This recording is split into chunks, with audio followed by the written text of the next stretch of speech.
হলুদটাই হচ্ছে আসলে সহজ একটা চাষ।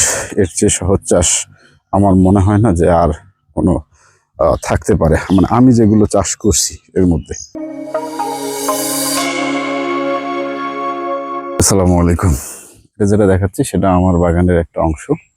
এখানে যে হলো যে কলার সাথে যে হলো আমি এই যে হলুদ চাষ করেছিলাম তারই একটা আপডেট। এই হলুদটা যেটা বলছিলাম যে এই হলুদটা হচ্ছে হলুদের চারা। তো এই গাছগুলো যখন এর আগে দেখাইছিলাম আমি, অনেক ছোট ছিল গাছগুলো।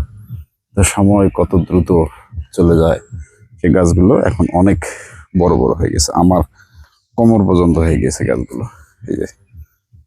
এই যে হচ্ছে গাছগুলো দেখাই, সবগুলো অনেক বড় বড় হয়ে গেছে, অনেক ভালো। এবং একটা গাছ থেকে কোনো গাছ থেকে দুইটা তিনটা, কোনো কোনো গাছে এখনো একটাই আছে, এগুলো থেকে হয়তো হবে। হলুদের গাছ বৃদ্ধির সঙ্গে এটার কোনো সম্পর্ক নাই। হলুদের গাছ অনেক সময় একটাই থাকে, আবার অনেক সময় দুই তিনটা করেও হয়। এই যে দেখেন গাছগুলো অনেক মোটামুটি বড় হয়ে গেছে। এই যে সাইডে দেখতেছেন, এই যে এটা হচ্ছে কলা, এই যে সাইডে এটা হচ্ছে কলা, মাঝখান থেকে এটা হচ্ছে হলুদ। এটা হলুদ। আমি আসলে এগুলো বিষয়ে কোনো পরামর্শ প্রদান করি না, কারণ হচ্ছে আমি যেহেতু নিজেই নতুন, নিজেই জানি না, আমার আরো এক্সপিরিয়েন্স দরকার আছে, বা কৃষি নিয়ে পড়াশোনা করারও আমার অভিজ্ঞতা নেই।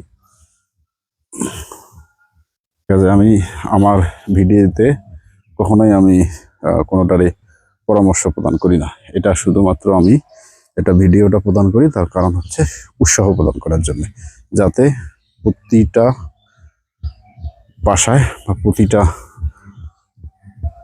বাড়িতে বাড়িতে একজন করে এরকম কৃষি উদ্যোক্তা তৈরি হয়, এবং তারা যেন তাদের যতটুকু জমি আছে সেই জমিটুকু নিয়েই তারা যেন তাদের জমির সঠিক আর কি চাষাবাদটা করে, যেগুলোতে পরিশ্রম কম। আমার মনে হচ্ছে হলুদ চাষটা একেবারেই পরিশ্রমবিহীন একটা চাষ, যেটাতে শুধুমাত্র যদি আমরা হলুদ আনি এটা লাগাই দিই, আর যদি এটার যে উপরে যদি আইল করে দিই বা হচ্ছে মাটি তুলে দিই, এই আর যদি কিছু রোগ বালাই হয়, যেরকম এটাতে বোঝা যাচ্ছে যে হয়তো এটার কোনো পোকায় টোকায় আক্রমণ করছে, এরকম যদি রোগ বালাই বা হলুদের অনেক সময় আরো কিছু রোগ থাকে, এগুলো যদি হয় তার কারণে আমরা কিছু অভিজ্ঞতা লোক সম্পন্ন আছে বা কৃষিবিদ আছে যারা, তাদের সঙ্গে পরামর্শ করে এগুলো যদি স্প্রে করা যায়, তাহলে মনে হয় যে হলুদটা অনায়াসে সবাই আর কি চাষাবাদ করতে পারে।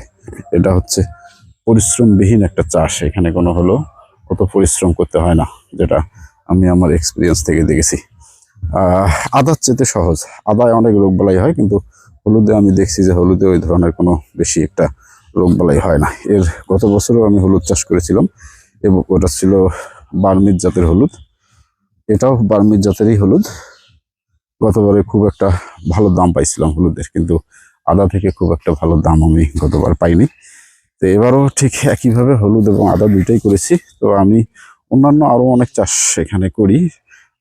এটার মধ্যে হলুদ আছে, আদা আছে, কলা আছে, টমেটো আছে, তারপরে আপনার ঝিঙ্গা আছে, লাউ আছে, এরপর ধুন্দল আছে, এরপরে হচ্ছে সুপারি আছে, সজিনা আছে, করলা আছে, অনেক ধরনের এখানে চাষ করি। তার মধ্যে আমার এই 2-2.5 বছরের অভিজ্ঞতায় যেটা আমি বুঝলাম যে হলুদটাই হচ্ছে আসলে সহজ একটা চাষ। এর চেয়ে সহজ চাষ আমার মনে হয় না যে আর কোনো থাকতে পারে, মানে আমি যেগুলো চাষ করছি এর মধ্যে। এই এই হচ্ছে হলুদ, এবং সাথে হচ্ছে এই যে হলো কলা। তো ঠিক আছে, এইভাবে যদি আপনাদের আশেপাশের বাসার যে আশেপাশের যে পতিত জায়গা যেগুলো আছে, সেগুলো যদি আপনারা এরকম হলুদ বা আদার চাষ করতে পারেন, তাহলে অন্তত নিজের পারিবারিক যে চাহিদাটা আছে সেইটা হয়তো পূরণ করতে পারবেন, এবং যদি বেশি হয়ে যায় তো সেগুলো স্থানীয় বাজারে আপনারা বাজারজাত করতে পারবেন। তো ঠিক আছে, ভালো থাকবেন, সকলকে ধন্যবাদ। আসসালামু আলাইকুম।